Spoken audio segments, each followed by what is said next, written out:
First of all, Yeedle, I'd like to thank you for taking the time to do an interview with us. I thank you. Thank you. So I wanted to ask you, Shir HaMelech broke the rules of albums starting off without a dance hit and did a great job at it, you know? But the question is, do you think that, I mean, that obviously started a new trend for Jewish music albums, changing it from starting off with a dance hit. With this album, do you think that by sharing the mic with superstars, I mean, let's be honest, Aaron Rizal's not really, you wouldn't put him in the same category as Yeedle, just he's a different style. So do you think that... much higher category. Much higher category. But do you think by you sharing the mic with stars such as that will start another trend? I sure hope so. Aaron is amazing, and I'm totally in love with everything he does and his talents and his personality, and I sure hope it catches on. So you definitely feel that people feel more comfortable edging out and trying something different? We got to try to do something different, otherwise it's boring. So when do you think you started getting known as Yeedle Werdyger, not as MBD's son or as Lev Werdyger's grandson? At what point in your career? Not necessarily that's a good thing, but I think by Shir HaMelech is when I started branching off to be recognized on my own. Your own entity? Sort of. So let me ask you a question. Your biggest and richest fan came over to you and said, okay, Yeedle, I know you're a performer and a creator. Finish this sentence for me. In 5 years, Jewish music will sound like... I just did. If it continues with this iPod business, copying business, then chances are there will be nothing. Because everybody's losing money now. I don't think people understand the amount of work that goes into recording an album. As well? What would you say is your wife's favorite song? And don't give me the usual, she loves them all. I asked her today, and she did say she loves them all, and I say no. Give me an answer anyhow. So she guesses Makimi and Elon. I thought she would say the woman's song. Was it Shoshana? That's not a woman's song. And your kids tell me they have a specific favorite song they enjoy? Also, once again, all of them. But for instance, my smallest son, Ephraim, I constantly catch him singing to himself Elon. And sometimes Ahalel Amalel. And I think those two are the catchiest for kids. I mean, Ahalel Amalel is the words are definitely hard, but younger kids tend to learn. They find it cute, the words. Right. Ahalel Amalel. Yossi, please for 1 second.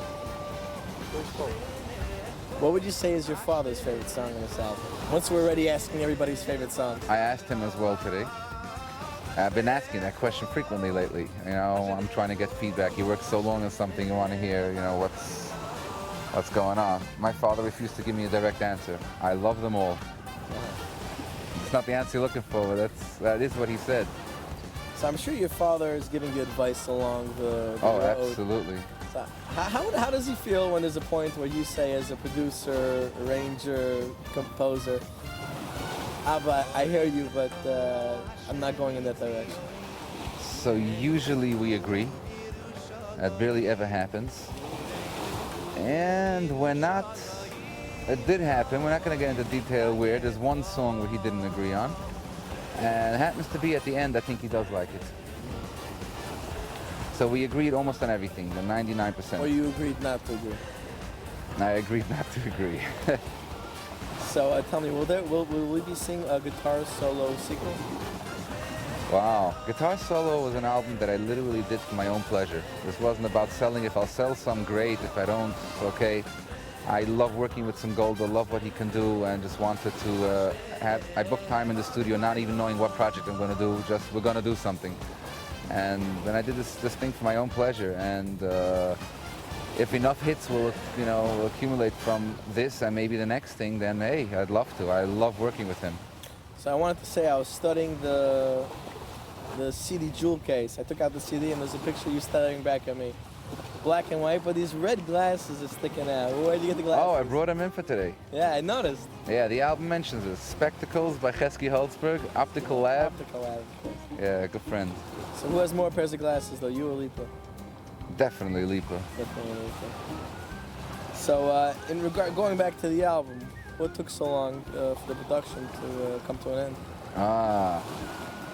Sort of a perfectionist. I believe in just shaking out an album, out of my sleeve is not something which anyone needs. And people need quality music, and the only way to achieve quality is by really thinking through every single little detail. And this album started 6 years ago with myself and Eli Laufer in Israel in his dorm before he was married. In Florida, some of the songs were written. And then the album was put on the back burner for a few years. I didn't touch it. And we got back into it about 2.5 years ago. And it's been a long journey. There are songs that didn't even make it onto the album that I recorded 3 times. Not once, recorded from scratch 3 times and didn't even make it on. A song like Lev Echod, I recorded 3 times. A little bit faster, a little bit slower. Then I ended up changing the whole instrumentation. Eli Lashinsky recorded it in a different style. It was originally disco, and different speed up to. And all the fine details, the amount of information that I took out of the album, just this, to make proper room and clean it up right, it takes a very long time to get it right. I gave up right before being happy, but I'm almost happy. But the production shows. I hope. So I was going to ask really you, hope. This is an interesting cover booklet.